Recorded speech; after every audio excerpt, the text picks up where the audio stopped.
Tidak normal, tereksposnya silikat menunjukkan coating atau cat terkelupas, bisa karena kualitas cat atau faktor lain.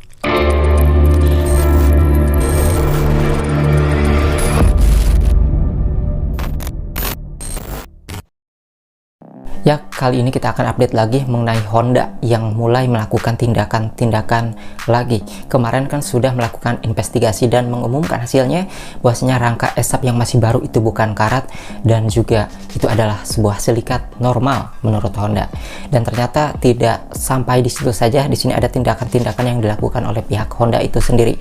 Nah, sebelumnya di video kali ini kita akan melihat bagaimana narasinya mengenai pendapat dari ahli riset baja yang mengatakan justru sebaliknya, jika ada yang kelihatan seperti silikat itu terlihat, itu bukanlah sebuah kenormalan, justru itu menandakan bahwasannya catnya itu terkelupas dan mengharuskan catnya itu berlapis-lapis. Oke, untuk lebih detailnya seperti apa kira-kira penjelasan dari ahli riset baja, beginilah kira-kira narasinya. Ya, saat ini masih ramai soal rangka esap motor Honda berkarat. Klarifikasi Astra Honda Motor AHM bercak coklat tersebut bukanlah karat menurutnya, melainkan silikat dan tak perlu dikhawatirkan. Nah, Ketua Kelompok Riset Baja dan Paduan Spesial Pusat Riset Metalurgi BRIN Badan Riset dan Inovasi Nasional, Effendi Mabruri mengatakan hal tersebut harusnya tidak terpampang, yang akhirnya justru memunculkan tanda tanya bagi publik. Tidak normal, tereksposnya silikat menunjukkan coating atau cat terkelupas, bisa karena kualitas cat atau faktor lain. Silikat, ujarnya, benar merupakan lapisan yang disematkan pada proses pengelasan dan bukan karat. Silikat pun harusnya berwarna bening, namun karena kontaminasi material lain mengakibatkan perubahan warna. Proses pengelasan rangka motor Honda menggunakan elektroda las dan plug.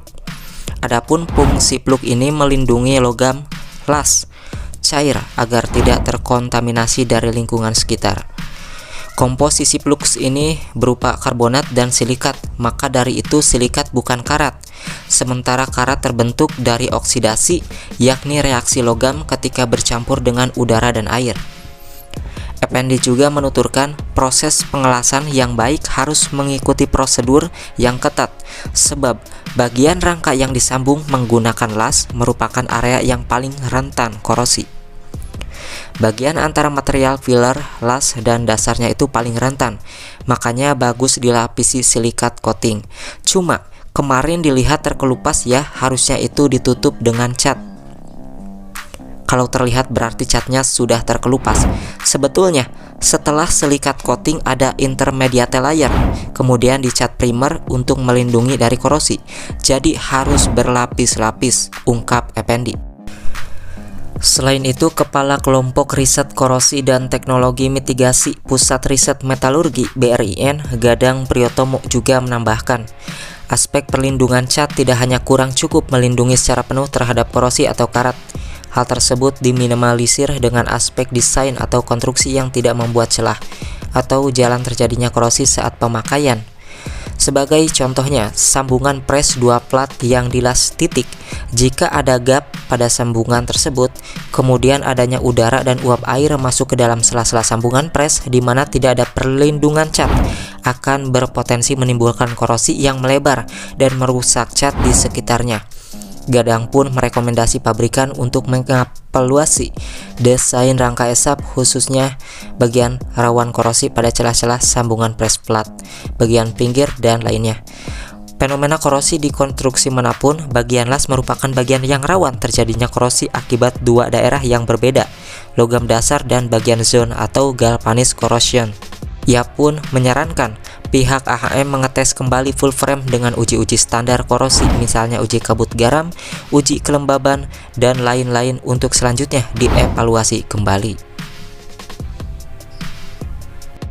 Ya, itulah pendapat dari ahli riset baja BRIN yang berbeda dengan pihak AHM yang mengatakan cat ataupun silikat yang terlihat normal itu ternyata tidak normal kalau terlihat, karena ini artinya bahwasanya catnya itu terkelupas, yang harusnya itu dia berlapis-lapis gitu ya, agar terhindar dari korosi ataupun juga karat.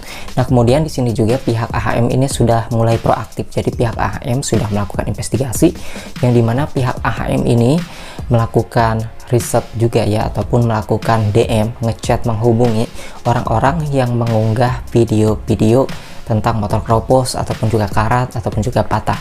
Menurut pihak Honda di sini mereka sudah mulai aktif ya, menghubungi dengan inisiatif sendiri. Ada yang ngebalas, ada juga yang tidak ngebalas, katanya seperti itu. Nanti kita tunggu saja ya kabar yang terbarunya seperti apa, karena yang pasti di sini memang harus seperti itu. Honda harus punya inisiatif sendiri untuk menghubungi orang-orang yang mengunggah video-video rangka esap yang bermasalah. Dan di sini juga kita akan melihat nanti seperti apa yang diumumkan oleh pihak Honda. Sebelumnya pihak Honda juga selain menghubungi orang-orang yang mengunggah video-video soal rangka esap rusak, dia juga menyarankan agar orang-orang yang tidak sempat dihubungi ataupun terlewatkan itu untuk segera menghubungi sendiri ya, dan juga membawanya ke bengkel resmi. Oke, mungkin itu saja sih yang saya bahas di video kali ini. Tidak banyak berkomentar, mungkin teman-teman rekan-rekan di sana, para konsumen dan calon konsumen yang bisa berkomentar. Di sini saya hanya menyampaikan saja informasi-informasi berdasarkan artikel-artikel resmi, bukan asumsi saya sendiri.